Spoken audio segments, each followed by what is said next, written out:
कैसा है तुम्हारा भाई दुर्योधन? मैं तो कहता हूँ दादा, दुर्योधन तुम्हारा भाई नहीं है, बल्कि वो कसाई है, कसाई दादा। देखा, आपसे जुआ खेला, सारा धन धाम सबको जीत लिया, साथ में पंचाली को भी जीत लिया, द्रौपदी का चीरहरण हुआ, और अंत में क्या मिला? 12 वर्ष का वनवास और 1 वर्ष का अज्ञातवास।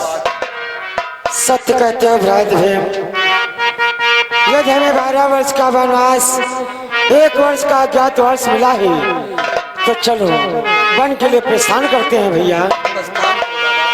कि आस लगाई बड़ी भारी, चले आइयो मुरारी, आस लगाई बड़ी भारी, चले आइयो मुरारी।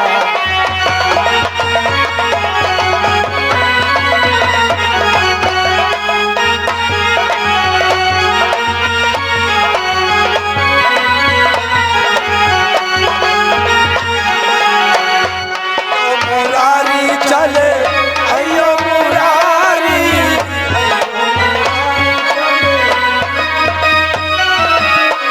आस लगाई बड़ी भारी, चले आइयो मुरारी, आस लगाई।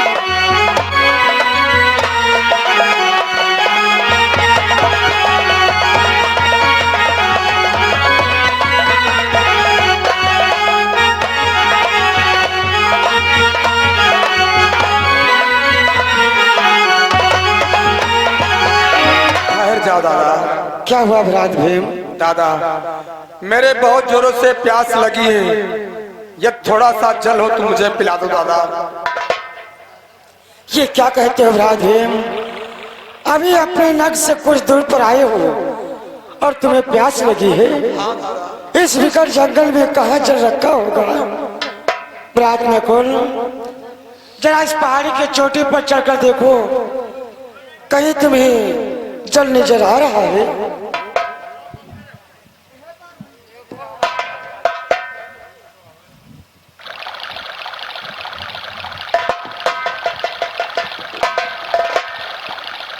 दादाश्री, हमें प्रतीत होता है कि सामने कोई सरोवर है, वहाँ पर ढेर सारे पक्षियों के झुंड दिखाई पड़ते हैं। क्या कहा? यहाँ से कोई दूरी पर सरोवर नजर आ रहा है, जहाँ पे बहुत से पक्षी बैठे हुए हैं। हे भ्रात भीम, नकुल ने देखा है कुछ दूरी पर एक सरोवर दिखाई पड़ता है, जाओ, यदि उस सरोवर में जल हो तो पिघल के तत्काल वापस भी आओ। ठीक है दादा, यदि ऐसी बात है तो मैं सरोवर की ओर प्रस्थान करता हूँ। बहुत जल्दी से जाओ। मेरे लिए भी लेते आना। चल। हाँ। चलो।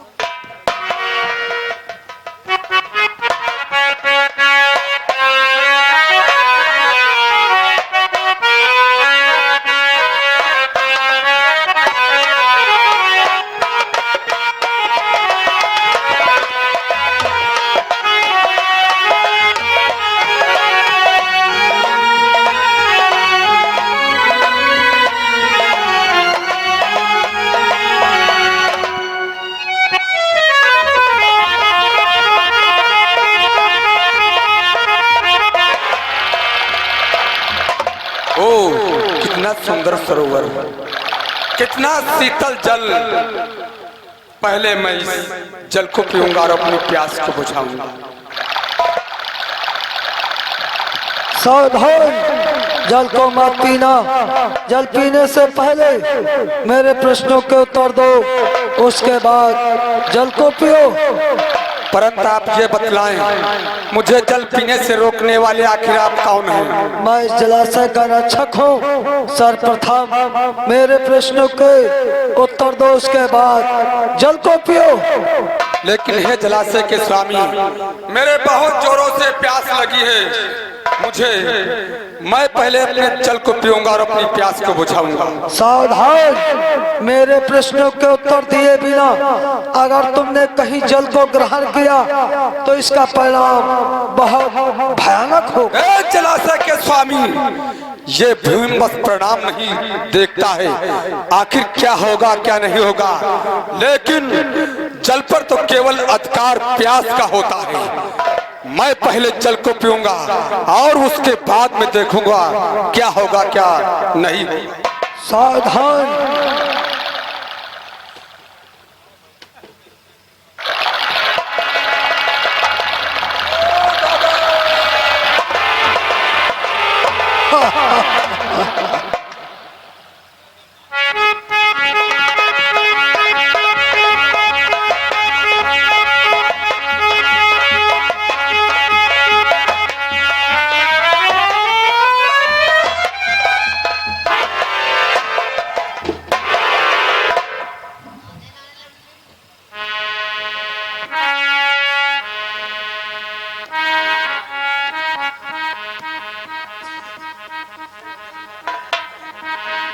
ये क्या भैया भीम तो जल पीने के वास्ते आए थे, परंतु भैया भीम अपनी प्यास तो बुझा लिया और इतनी शीतल छां देख करके आराम भी करने लगे। चलो कोई बात नहीं, मैं भी अपनी प्यास बुझा लेता हूँ, फिर इसके बाद में भैया भीम को जगा करके शीघ्र दादाश्री के पास जाता हूँ। सावधान, जल को मत पीना। जल पीने से पहले मेरे प्रश्नों के उत्तर दो, उसके बाद जल को पियो। अरे मुझे जल पीने से रोकने वाले आप कौन हैं? मैं शिलासा का रक्षक हूँ। सर्वप्रथम मेरे प्रश्नों के उत्तर दो, उसके बाद जल को पियो। पहले मुझे अपनी प्यास बुझा लेने दो, फिर तुम्हारे जो भी प्रश्न होंगे मैं उसका उत्तर अवश्य दूंगा। सावधान, मेरे प्रश्नों के उत्तर दिए बिना अगर तुमने जल को ग्रहण किया तो सोच लो कि मृत्यु को प्राप्त हो जाओगे। कोई बात नहीं, मैं पहले अपनी प्यास बुझाता हूँ, जो होगा सो देखा जाएगा। नहीं मानते हो तो जल को पियो, इसका परिणाम भुगतो।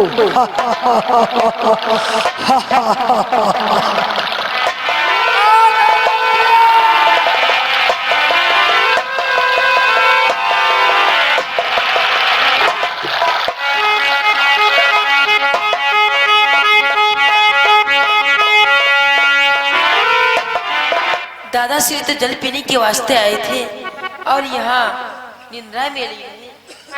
हमें प्रतीत होता है कि दादाश्री जल पी करके सुंदर सी छाया दे करके सोचते होंगे क्यों ना थोड़ी सी विश्राम कर लूं। मैं पहले जल पी करके अपनी प्यास को बुझाता हूँ, उसके बाद में दादाश्री को सावधान, जल को मत पीना। जल पीने से पहले मेरे प्रश्नों के उत्तर दो, उसके बाद जल को पियो। जल पीने से रोकने वाले आप कौन हो? मैं इस जलाशय का रक्षक हूँ। सर्वप्रथम मेरे प्रश्नों के उत्तर दो, उसके बाद जल को पियो। मैं पहले जल पी करके अपनी प्यास को बुझाऊंगा, उसके बाद में आपके प्रश्नों के उत्तर दूंगा। अगर हमारी आज्ञा का पालन नहीं करोगे तो इसका परिणाम बहुत कठिन होगा। जो होगा सो देखा जाएगा। तो ठीक है, तुम भी जल को पियो, इसका परिणाम भुगतो। दादा